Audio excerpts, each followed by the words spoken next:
No final do século XIX, a Itália vivia o drama da desordem social, política, econômica e cultural. Guerras, invasões, luto, fome, miséria.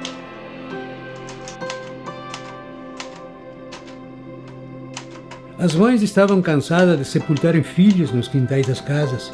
Era uma miséria total, não havia perspectiva de futuro. Foram longos anos, longos sermões nas igrejas, domingo, para tentar convencer aquelas famílias para mudarem de destino, para poderem dar aos seus filhos, às futuras gerações, uma vida um pouco melhor, de saírem daquela miséria. A decisão foi extremamente difícil. Então tu imagina, há quase 140 anos atrás, quando não se tinha informação nenhuma, eles terem que tomar essa decisão de atravessar o mundo e vir para um lugar. Eles não sabiam de Brasil, eles sabiam que era um lugar chamado América. Aqui a terra eram terras devolutas do Estado, aqui era mata, selva, né? E havia essa necessidade de ocupá-las. Então, a grande ganância, a grande vontade daqueles agricultores era ter terra próprias. Então, se divulgava lá que aqui tinha terra abundante e boa qualidade. Depois de oficializada a imigração, eles venderam tudo o que tinham, não tinham nada praticamente, e abandonaram suas terras e vieram para cá. A despedida com quem ficasse lá era o seguinte: tchau, se vederemo del paradiso. Uma semana antes de partirem de lá, meu bisavô, Marco Valduga, ele tinha um vizinho chamado Juventino. Ele era surdo, mudo, mas ele era escultor. E uma manhã de novembro ele abriu a janela da casa e percebeu que a neve havia desenhado a imagem de uma santa no pico de um morro. Aí ele pegou um tronco de madeira e a esculpiu. E eu dei para o Valduga trazer. Ele escreveu um bilhete dizendo, já que ele não falava, dizendo que quando chegares ao Brasil, construa uma capela em sua homenagem e batize-a de Nossa Senhora das Neves. Em 1875, aqui chegaram as primeiras 40 famílias lá de Vala Lagarina, da província de Trento, que se estabeleceram hoje da linha geral, que é de Santo Antônio até Tuiuti. E no ano seguinte vieram mais 18 famílias, também de Vala Lagarina, da província de Trento. Eram 18 famílias que se estabeleceram na linha 6 da Leopoldina, hoje Vale dos Vinhedos.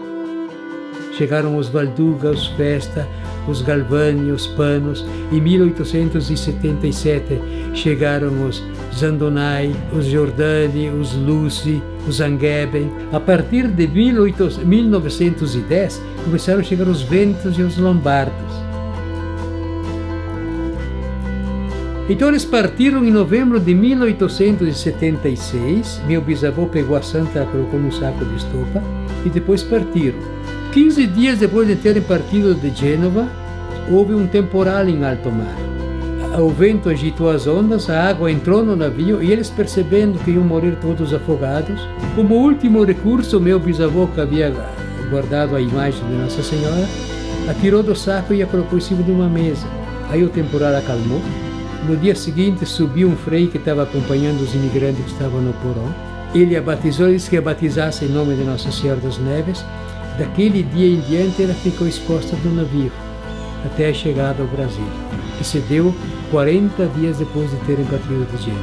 Se tu olhar para o lado político, o governo italiano, quando o navio sumisse lá do horizonte, estava resolvido o problema deles. Se ele afundasse depois, não era mais problema dele. Porque a saída desses milhões de imigrantes, de italianos, permitiu a sobrevivência daqueles que lá permaneceram.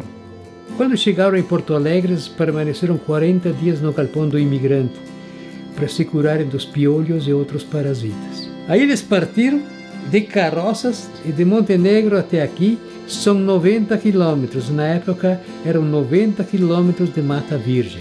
Então eles partiram e levaram 15 dias para chegarem aqui. Essa foi a chegada deles, em dezembro de 1876. Porque quando se fala em imigração italiana, se fala em lágrimas, heroísmo, sangue, mas se fala do homem, do imigrante. A mulher, ela era mãe, ela era esposa, ela era enfermeira, ela era catequista, ela era psicóloga. Porque não era fácil sustentar 10, 12, 15, 18 filhos. E ainda ajudava o marido na colônia. Então se deve muito a esse desenvolvimento, a estrutura do início da colonização se deve muito à mulher imigrante. Cada família recebeu, não, eles tiveram que pagar 24 hectares de terra, 220 metros de frente por 1.100 de fundos. Pagaram 240 mil reais e prazo 10 anos para pagarem, com 11% ao ano de juros. Foi um verdadeiro desespero no início, porque a própria Igreja Católica havia convencido os imigrantes desde a Itália que quando chegassem aqui encontrariam toda a estrutura pronta. A verdade é que não encontraram nada, era mata virgem, sem dinheiro, sem estradas, sem escolas, governados por um povo que falava um outro idioma. Não tinha nada aqui, porque não existia um moinho, não existia uma serraria, não existia nada. E para agravar a situação, 3 anos depois de terem se estabelecido, houve uma epidemia de tifo. Moriam famílias inteiras. Então o começo foi muito difícil, foi um drama. Eles construíram as casas a 3, 4 metros de altura para protegerem as crianças das feras e dos índios. Abriram as toras, fizeram as tábuas, cobriram as primeiras casas com capim. Poucas ferramentas. Uma enxada, uma foice, um facão e nada mais do que isso, né? E ficaram, por assim dizer, entregues à própria sorte, né? As pedras que às vezes são consideradas obstáculos, não, elas vão ser a base das casas, né? E meu bisavô, quando ele chegou, ele construiu uma capela de Nossa Senhora das Neves ao lado da casa. E antes de morrer, quando ele estava agonizando, ele chamou o irmão mais novo e lhe disse: eu vou morrer, mas se um dia vocês tiverem condições, construam uma capela maior para Nossa Senhora das Neves. Se passaram 20 anos, eles tiveram uma enorme dificuldades para se desenvolverem. O primeiro comércio eles trocavam com os tropeiros que vinham de Montenegro e cruzavam aqui, que iam até Santa Catarina.